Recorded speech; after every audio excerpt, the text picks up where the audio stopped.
Lamar Odom is back in the headlines, under concerning circumstances, and the location of this latest incident has fans and friends fearing that history might be repeating itself. According to arrest records and breaking reports from January 17, 2026, the former NBA star has been taken into custody in Las Vegas. The charges are serious. We are talking about an alleged DUI, excessive speeding, and erratic driving that reportedly saw him traveling at 40 miles per hour over the legal limit. This isn't just a traffic stop. For anyone who has followed Lamar Odom's turbulent journey over the last decade, the words Lamar Odom and Las Vegas in the same sentence bring up immediate, heavy memories of his near-fatal overdose in 2015. But to understand the gravity of what happened this Saturday, we have to look at the specific details of this arrest, the very recent reunion he had with Khloé Kardashian just last year, and his own candid admissions about the demons he has been fighting since he was a 12-year-old boy. What does this mean for his recovery? And what are the legal ramifications he is facing come March? We are breaking down the timeline, the police report, and the context right now.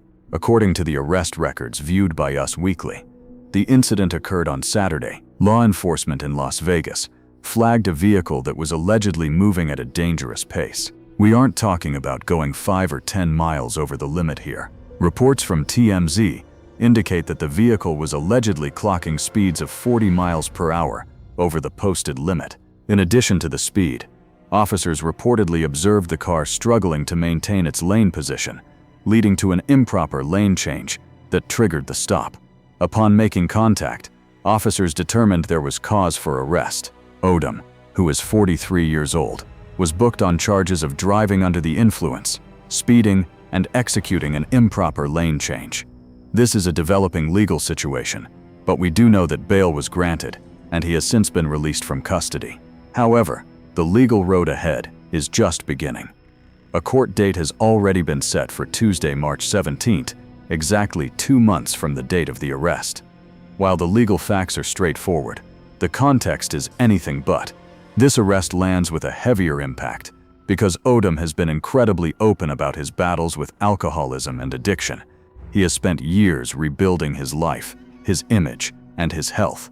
When a public figure who has been a spokesperson for recovery faces an allegation like this, it naturally raises questions about the complexity of addiction and the non-linear path of healing. To understand why the public reaction is so intense right now, we have to rewind. The setting of this arrest, Las Vegas, is the backdrop of the darkest moment in Odom's life. In October 2015, Odom was found unconscious at a legal brothel in Nevada. That incident wasn't just a health scare, it was a medical catastrophe. He suffered 12 strokes and 6 heart attacks. He was in a coma on life support. The prognosis at the time was grim, with doctors uncertain if he would survive, let alone regain his cognitive functions. Odom himself has reflected on that 2015 incident with a perspective that is both chilling and revealing. In a 2017 interview, he recalled the moments leading up to that coma. He described being home, bored, and wanting to get out. He admitted that looking back, he might have had a drink to get the mood started, but in his memory, he wasn't drunk or on drugs. He remembers lying in bed, falling asleep, and then the next thing he knew, he was waking up 4 days later trying to pull tubes out of his mouth. That overdose was the rock bottom that eventually led to his sobriety journey. It also served as a strange, tragic turning point in his relationship with Khloé Kardashian. At the time of the 2015 overdose, the couple was separated and divorce papers were in the system. But when news broke that Lamar was fighting for his life, Khloé withdrew the divorce petition.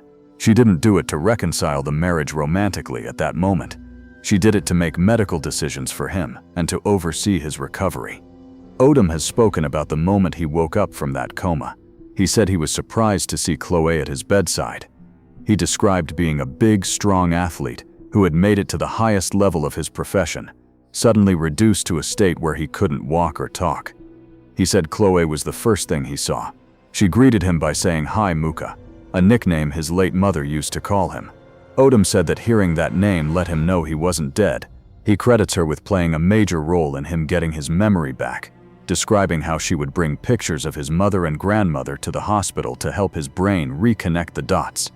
This dynamic, the caretaker and the recovering star, adds a layer of tragedy to the news breaking today. After his recovery in 2016, the divorce was finalized, but the connection between the two never seemingly vanished. In fact, fast forward to very recently, in 2025, the two reunited for the first time on camera for an episode of The Kardashians. That 2025 episode gave fans a glimpse into the lingering affection between them. Khloé Kardashian, now 41, was incredibly vulnerable about her feelings. In a February 2025 episode, she stated clearly that Lamar was and is someone she felt was the love of her life. She reminisced about their whirlwind romance, getting married just 30 days after meeting when she was 24. She emphasized that she took her vows seriously and loved him with all her heart and soul, but acknowledged that there were bigger things that were not fixable in that marriage. Those bigger things have always centered around the trauma and addiction Odom has fought to control. Odom has not shied away from the root causes of his struggles. In 2019, he gave a heartbreaking insight into his psyche. He told Us Weekly that he was likely still dealing with childhood trauma. He spoke about the devastation of losing his mother when he was just 12 years old. He said that taking a mother away from a child at that age leaves wounds that are still healing, and he frankly admitted that if those wounds ever fully heal, he would consider himself lucky.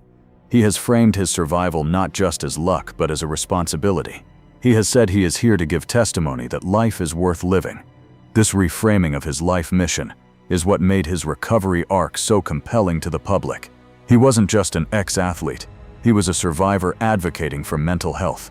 He appeared to be doing the work, acknowledging the pain of his past, and trying to build a future. This brings us back to the present moment. Saturday, January 17, 2026, a speeding car in Las Vegas, a reported struggle to stay in the lane, and a return to a jail cell. It is a stark reminder that recovery is rarely a straight line. It is often a jagged path with setbacks, some of them public, some of them private. The allegations of driving 40 miles per hour over the speed limit suggest a loss of control that is concerning, regardless of the driver's history. But when the driver is Lamar Odom and the charges include DUI, the concern shifts immediately to his well-being.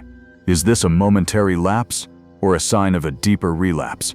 As of now, Odom's representatives have not issued a formal comment on the arrest.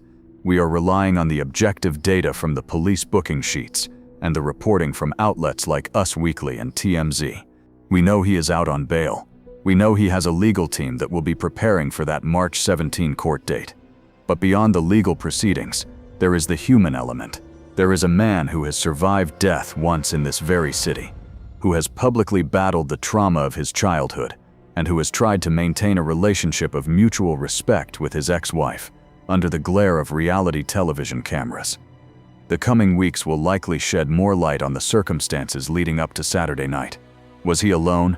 What was the context of the evening?